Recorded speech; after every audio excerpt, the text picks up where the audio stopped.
So today I'm here at what's the name of the? Event is called Take Back the Night. Okay, so to take back the night. And What's your name? my name is Jen Decker, and I am one of the area directors here for Housing and Residence Life. And I'm the advisor for CAB, which is the Community Activities Board. Um, every residence hall on campus has a hall council. And this year, CAB decided to sponsor an event called Take Back the Night. And basically today, from 12 to 4 here in the campus center, they're doing a number of activities similar to what other organizations and universities have done for years for Take Back the Night, which really promotes to end the silence and shatter the violence for any kind of violence against women, whether it be sexual abuse, domestic abuse, interpersonal violence. So the students took a really keen interest in it, and they have been planning this event for a really long time. They're in the campus center today making their banners and their clothesline projects. Their These Hands Don't Hurt mural, ribbons, CDs, a ton of different things that also have been done by other universities and other organizations. But the passion is really with the students behind it and the other students that joined in to form a committee, and they could probably tell you even more about why they chose certain activities Okay. and the meaning behind it. So you probably get a good idea to talk to them about why they chose those activities. And we do have a march tonight and a candlelight vigil and guest speakers. So talking to them would be the best would be really good to get the passion behind it and the Okay. movement and things like that. Well, thank you. I'm gonna pass it down to the fellow students who are helping out. Does anybody want to have anything to say about the event that's going on today?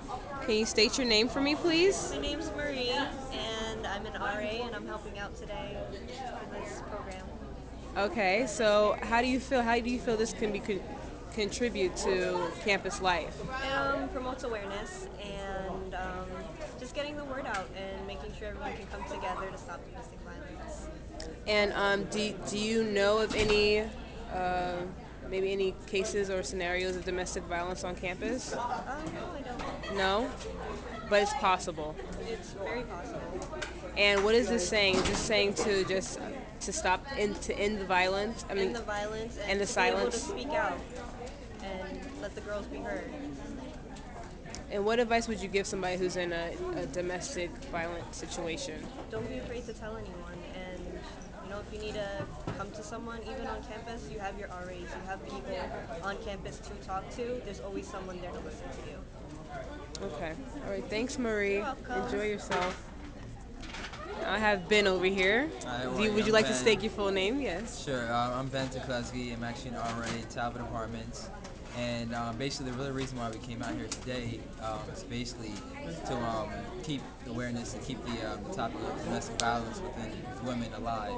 I think the main, I guess, misconception with this topic is that it's really like shuttered and like it's really like thrown under the carpet or thrown under the rug, but it's really helpful for like events that like these, Hey Back the Night and things like that, to just keep it aware and keep it still prevalent and still trying to I guess break that cycle. So I guess every little bit counts, and the main conception or the main theme of what we're doing here is people are like ducking their hands in paint, putting it on the walls you can see here. And later on tonight, we're gonna have like a little walk. We're gonna be walking around Samuel's Plaza, and it's funny because the men are gonna be walking in heels just to show some support. The men are going to be walking in Right, heels. the men are gonna be walking in Wow. heels. So, It'll be very. That would be very exciting to see, wouldn't it? right. Rain and shine. So we're gonna be out there for a few hours, and fighting for the cause. Okay. I have a quick question for you. Just I guess just your opinion. How do you feel about how the media is displaying domestic violence with everything that's happened with Charlie Sheen and the Rihanna and Chris Brown situation? I really can't I guess talk about that, but I guess from my opinion, I'll just say that the media is just always notoriously known for just making something bad into good. So it's kind of like skews like the audience and skews the public's opinion and their views in terms of making it like not that big of a deal, not that bad.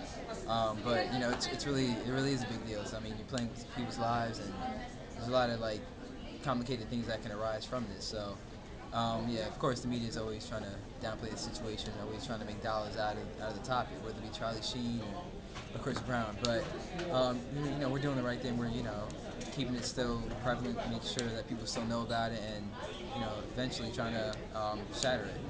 Okay. All right. Well, thank you, Ben. All right, you're All welcome. right. I'm going to continue observing, taking back the night.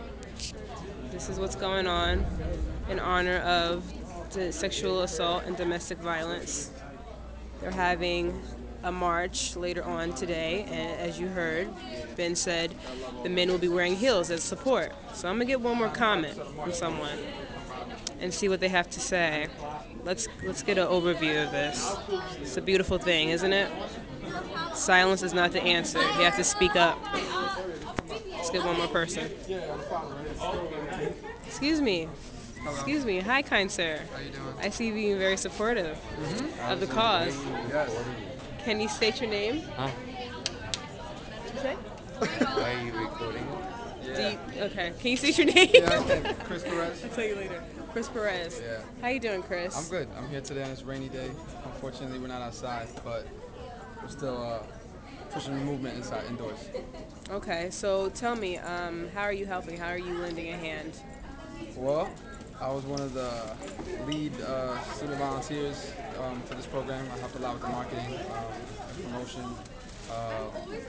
Even to an hour ago, we were at Walmart buying some last minute supplies, running through the rainstorm, trying to set this up. So I've been all week, all month. I've been putting in a lot of work. And this on your cheek is the Oh, sign this is a for. ribbon. Okay, the I haven't ribbon. seen it yet, but Marie drew it on my face. I heard it looks nice. It looks nice. It It does? looks really good. Okay. Okay. She's the artist right here. Yeah, she is. She actually helped Oh, design. she doesn't want to show her These two helped face. design the flyers. Yeah. So if you've seen Okay. them on campus, Yeah, that's all Marie's their work. And media Aisha. graphic design major, Yeah. so she knows what she's doing. Anyway, but so yeah, tell me, all these little phrases, love shouldn't hurt, in the injustice, no more tears, Real men don't need violence. That's one of my favorites. real men don't need Yeah, violence. that's true. Can you elaborate on that for me? Well, I mean, real men don't need violence. I don't think at any point a man should lay his hands on a woman. One of the reasons why I got into the program, into the event, was because my sister told me about it, and I think domestic violence is one of those unfortunate realities that still take place behind closed doors in a lot of homes. Um, and then growing up as a little kid, you kind of are told what happens at home stays at home. But I think we need to shatter that silence and give voice to women around the world. Uh, so and growing up, I got to see some of that also. So I had a personal relationship to the cause. So that's what I got into. Growing up, how has that helped you? And how has it? Well, I don't want to say Well, help, but it's definitely molded me yeah. just to be the man that I am today. Like I said, I would never. There's never a reason to ever lay your hands on a woman, and based off what I've experienced, that kind of taught me firsthand what not to do, the way to live life, how to respect women the right way. So And what are some red flags since you've seen it firsthand? What are some red flags of someone who can possibly be abusive? red flags like early Early stages. signs I before. mean, communication is definitely crucial in any type of relationship. If you have domestic violence isn't just physical; it can be psychological and like verbal. I've seen men talk to women in ways that you know kind of frustrate, makes me get angry, makes me want to you know hurt the guy. Right, But right, right. just communication and that first line of respect that line needs to be laid from day one if you're in a relationship with another person. If you don't do that, and the relationship continues, I don't think it'll be healthy enough to last. And it goes both ways. It's a two-way street. Men should respect women as well as women respecting men. So, Yeah, that's so it all starts with communication, right? yep. All right, well, thank you, Chris. Come out tonight to the march. And, Yeah, are you going to be wearing heels? yeah, I'll be one of the guys wearing heels. Oh my I got goodness. there's 10 of us so far. And I think another gentleman just I he might just need to recruited. see that. Yeah, I I had the just might need stilettos. to see that. Okay. All right, well, love shouldn't hurt. Take care, guys. I'm going to let them continue. And you heard it first here, guys. In support of no more domestic violence. All the love, all the love.